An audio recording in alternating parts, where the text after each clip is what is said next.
the Coyote Twin, Vermilion's downtown theater. Providing entertainment Thursdays through Sundays. People take to the polls to make their voices heard. A popular campus event is making changes.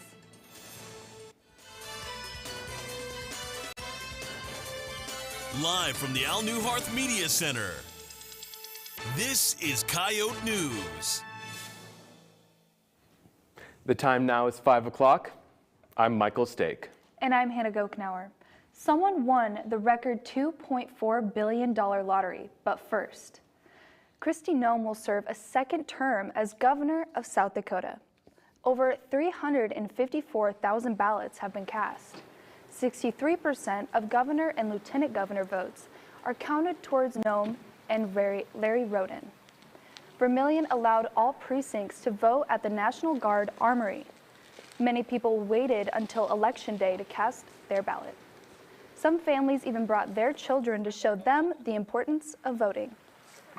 60% of voters checked yes to the $42.8 million bond issue on constructing a new county jail and public safety center. Coyote News' Callie Connors is live in the muck to learn more about how local voting went yesterday. Callie? Thanks, Hannah. I'm here with Michael Card, the Associate Professor Emeritus here at USD. So Michael, we learned last night the results of the 2022 midterm election. How will these results impact South Dakota? Are you looking just for South Dakota or for the ones nationwide? We'll just do South Dakota for now. Well, in South Dakota, there were a number of races. The Republican candidates won almost all of the races, and they won by 63 to 71%. That means there were very little ticket splitting, meaning that the voters tended to vote Republican on almost all of their cases, as the Democrats have about 25% of the vote. Do you think that we had enough voter turnout? We had a 59% voter turnout statewide. That's pretty good. It's tough because in 2018, our last midterm election, we had record. It was the highest we'd ever had at 64%. So it was going to be tough to beat that. The other part that comes with that was the negative advertising that was coming out in the last days of the election had people a little bit turned off, and they thought the race is over, there's no reason to vote. So I think that took us down to 59%, but it's still pretty good. We'd love to have 100%, but we also want people to educate themselves on the issues. How did these results compare to what you saw in the polls that you reviewed? Well, the polls that I saw were largely wrong. They showed the gubernatorial race to be much closer than it was, and Governor Noem obviously just beat that, and so she did very well. On the other two issues, the legalization of recreational marijuana, that one was pretty accurate. It failed by getting only 45% of the vote to 55% that voted no, and the state decided to expand Medicaid access by almost the same vote, but they voted 55% for, which will mean that the working poor of the state will be able to get health insurance, although they may have to give up their private insurance that they got through Obamacare. But it'll help people of very low incomes. How do you think that these midterm election results will impact the 2024 presidential election? Well, that's a really good question because we don't know. I think part of it is our governor in her acceptance speech last night sort of gave both a South Dakota angle to it and an angle that she's interested in bigger things. So, you know, the speculation varies from will she ever be here in the state? That's a pretty pessimistic view. To she is going to be auditioning in other places outside the state for someplace in the administration. On the other hand, she also laid out a big agenda that's going to cost lots of money. So it'll be a very interesting legislative session as to whether we fund a prison addition, whether we take the sales tax off of groceries, which I bet all students would like, and whether we are able to provide child care, both increase the pay of child care providers and provide paid child care for working adults. Michael, thank you so much for being here today. Thank you for your time. Live in the muck for Coyote News, I'm Callie Connors. Thanks, Callie. Noem's inauguration will be January 7th. USD's Dakotathon is in full swing this year, raising money for the Children's Miracle Network. Dakotathon is a student-led organization and is already starting to fundraise for events this year. The executive director, Maddie Sunvold, says there are many events to look forward to. All next week, fundraising continues as members are asked to raise money during an event called Push Week. This is one of our biggest weeks of the fall semester. We raise money every single day. We have big push days to see what team, what Greek organization can raise the most amount of money. And this year, our big push day is on Thursday. Wants to let students know there will be many changes to this year's spring Dakotathon. One change is shortening the usual 24-hour day of event down to 12 to accommodate all. A lone lottery ticket has won the Powerball jackpot record, winning $2.04 billion. The winning numbers were drawn on Tuesday after a delay from the Multi-State Lottery Association. The winning ticket was sold at Joe's Service Center in Aldina, California. The business owner will receive a maximum bonus of $1 million. It is still unknown who won the winning ticket.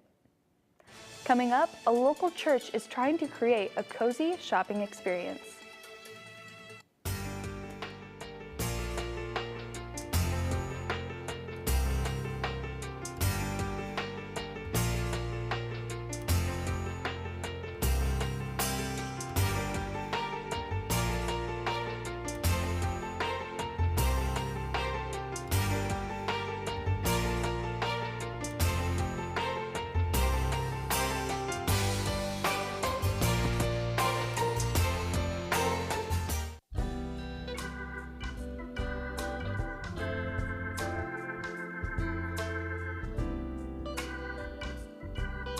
The Vermilion Area Arts Council believes the vibrant presence of the visual, performance, and literary arts is essential to a sustainable community, so come get creative at the VAC.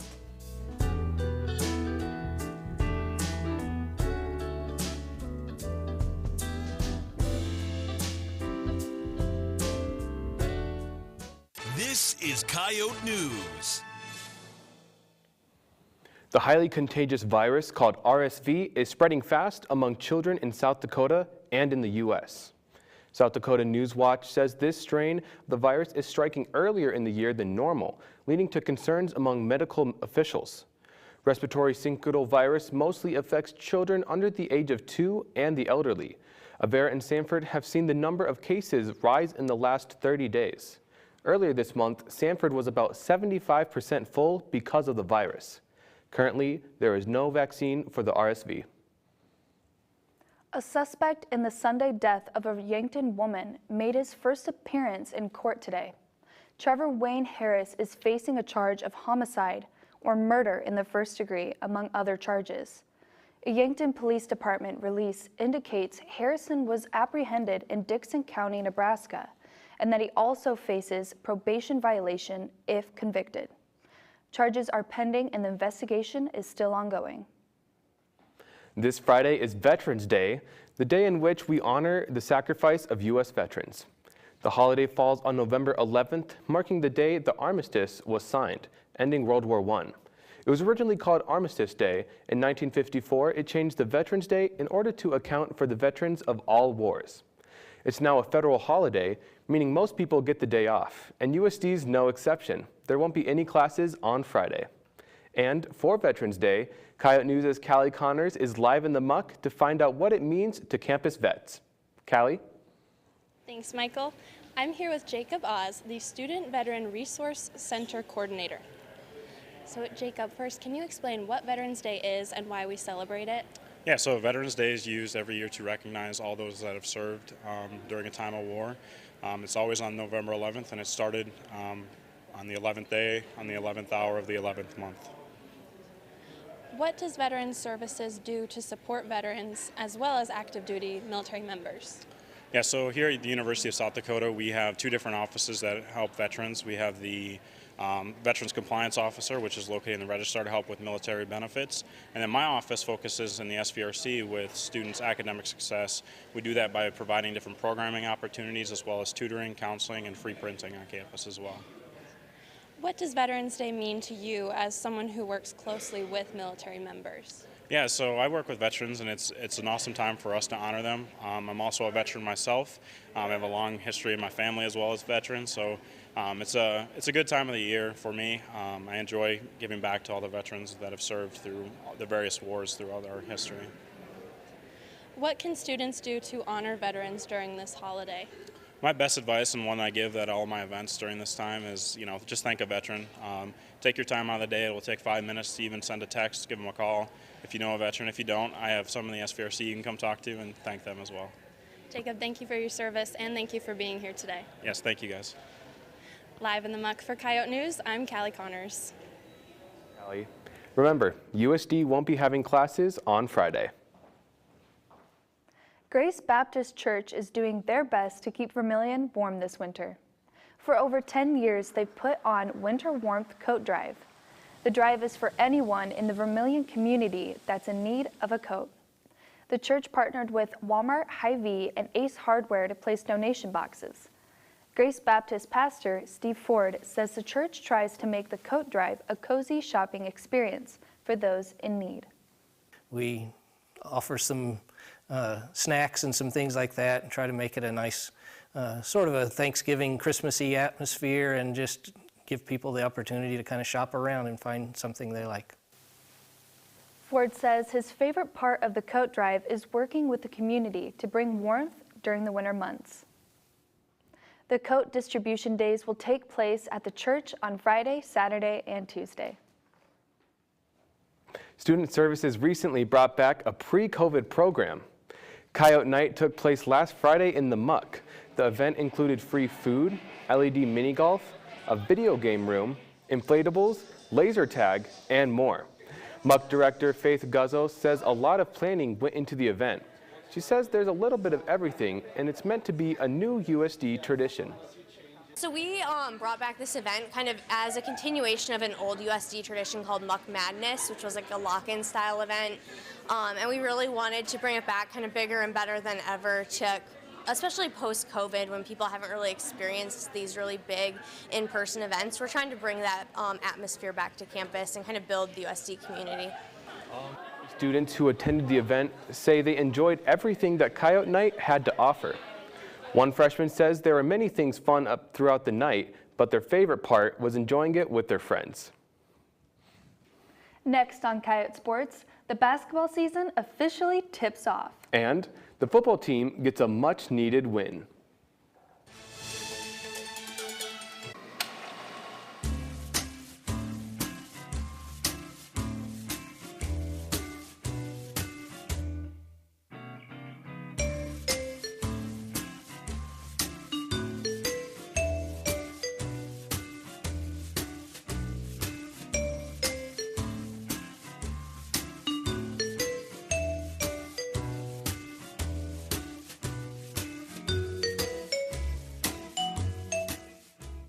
Yoga has a way of spilling over into other areas of your life, so lessons that we learn on the mat seem to go with us when we walk out.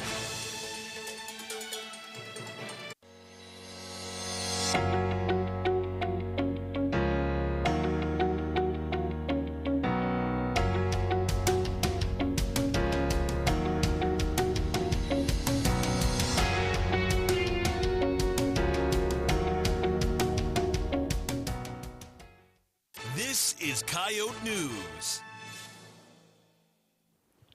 The women's basketball team claimed win number 1 of the season. And the volleyball team continues its winning streak. This is Coyote Sports. I'm Carly Phillips. And I'm Landon DeBoer. The women's basketball team will host number 21 ranked Creighton tomorrow night. They defeated the Midland Warriors on Monday night. In Kayla Karius' debut as USD's head coach, defense was the emphasis. Grace Larkins grabs one of her 4 steals of the night and converts the and one on the other end. On offense, the focus was three-point shooting. The Coyotes buried a school record 19 threes during the game. Leading USD in scoring were Alexi Hempy and Larkins, who finished with 18 points each. Morgan Hansen scored 16 in the contest. The Coyotes take this one 106-41.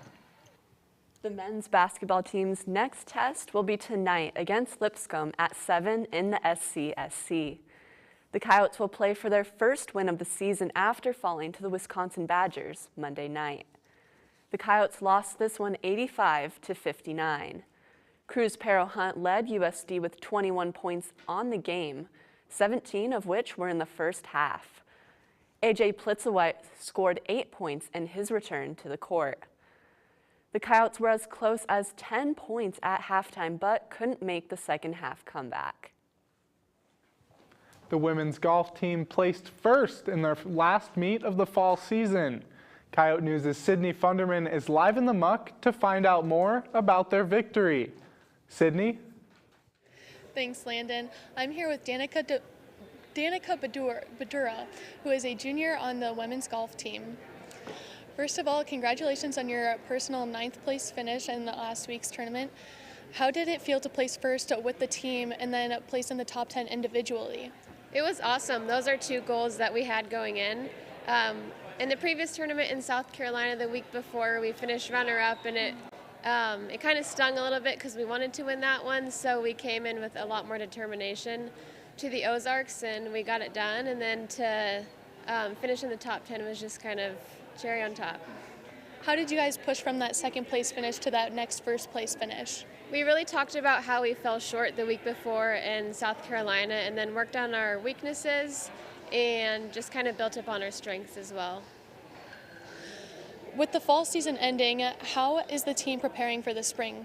Yeah, so the off season is a little bit different than the fall season, so we'll be indoors inside the dome and then inside our den, which is off campus. It's a short game area, but we're also starting book club here next week, so there's a lot of mental preparation and then working on a lot of techniques. How do you stay on top of your game between seasons? I feel like for me it's mainly mental preparation, because that ultimately will lead to success later on, and golf is such a mental sport. So just staying sharp, reading or doing book club together is really the big thing that helps. And finally, after having a successful fall season, what is one thing you've taken away from this season that you want to carry with you into the next? I think just how close our team has gotten. This is such a fun team. It's a smaller group. We only have 6 girls this year, so it's really allowed us to all get to know each other on a more personal level, and we just have so much fun. So I think as long as we continue to do that, then we'll have success in the spring. Well, thank you so much for being here, Danica. Thank you. Live in the muck for Coyote Sports, I'm Sydney Funderman. Thanks, Sydney. The women's golf season is slated to resume in February. The volleyball team will hit the road to play Kansas City tomorrow night. They'll try and add to their 11-game winning streak after picking up 2 Summit League wins last week. In Game 1, the Coyotes swept Western Illinois. Elizabeth Junkie led USD in kills and digs, notching 14 kills and 17 digs in the match. Lola Weideman tallied 14 digs of her own. Game 2 saw USD's second sweep of the week, defeating St. Thomas. Junkie totaled 18 kills in this one, and Bryn Pauman added 5 kills and 4 blocks for the Coyotes. The Coyotes are scheduled for 4 more Summit League matchups before the end of the year Summit League tournament. The Coyote football team will travel to Grand Forks to play the North Dakota Fighting Hawks on Saturday. Last Saturday, they defeated the Missouri State Bears. Missouri State led 3-0 after an early field goal, but USD responds with an 11-yard touchdown run from Shamari Lawrence. The Coyotes extended their lead to 13-3 in the third quarter after a 44-yard touchdown pass from Aiden Bauman to Wesley Eliador. USD would finish the quarter leading 20-3. The Bears attempted to make a comeback but fell short, losing 20-13 in favor of USD. The Coyotes now have a record of 3-6 on the season. There's just 2 games left on the schedule. The swimming and diving team will compete next at the Augustana Invite on November 17th. They dove into competition last weekend at the Coyote Extravaganza in Sioux Falls. Over the two-day event, the Coyotes combined for a 16-4 dual meet record, competing against 6 different teams on the weekend. Victories on Friday led to USD coach Jason Mahold claiming over 150 career dual meet victories. Both Keegan Henning and Stella Fairbanks were 2 of USD's most successful athletes, claiming wins on both days of the extravaganza. Associate Athletic Director Joe Tenty says Coyote Athletics has seen an uptick in season ticket sales in football, volleyball, women's basketball, and men's basketball. Tenty says the trend nationally, especially at schools outside the power conferences, is that season ticket sales are decreasing year over year.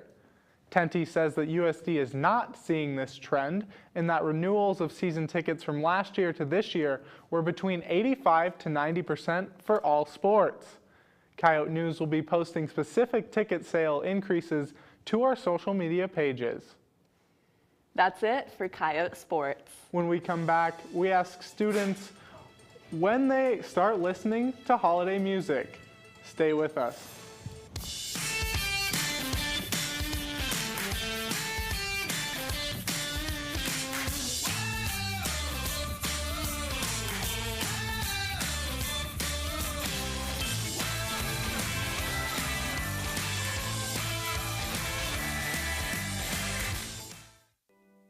In the United States, approximately 6.3 million animals enter shelters every year.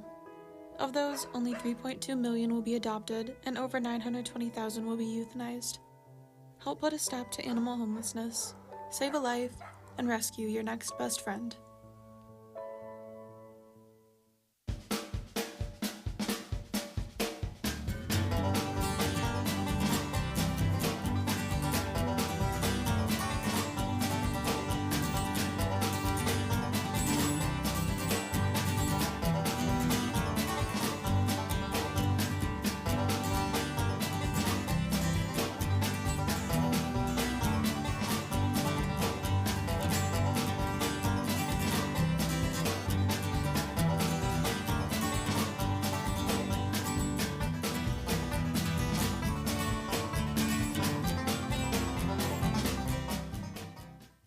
This is Coyote News.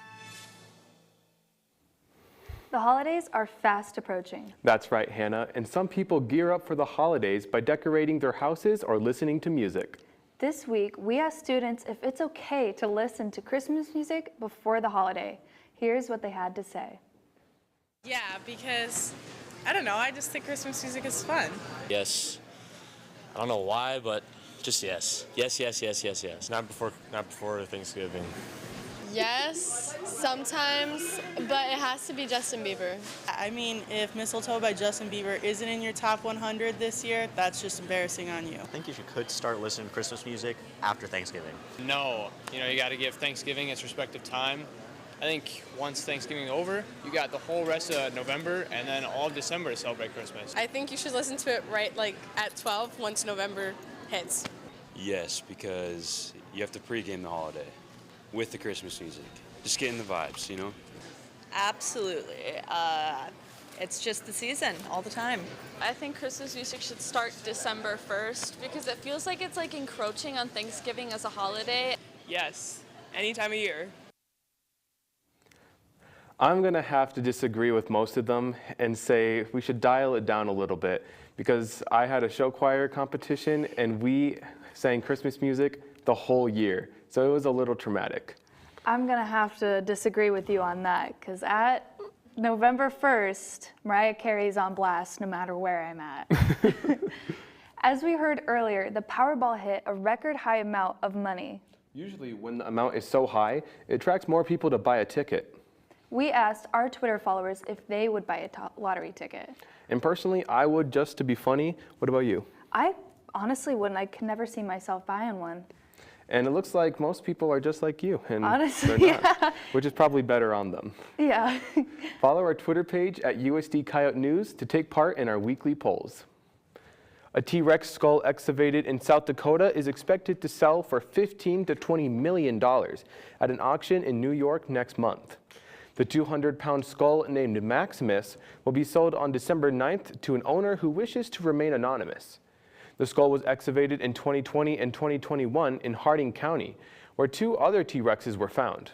The rest of its remains have been destroyed over time, but experts say that the skull was a major find. The skull is about 76 million years old and stands 6.5 feet tall. And that's all for Coyote News. Pick up the Valance issue for a detail of the construction of the new elementary school. Listen to 91.1 for news updates throughout the week and for coverage of your USD sports. Don't forget to follow our social media pages for daily updates and the weekly poll. Have a great night.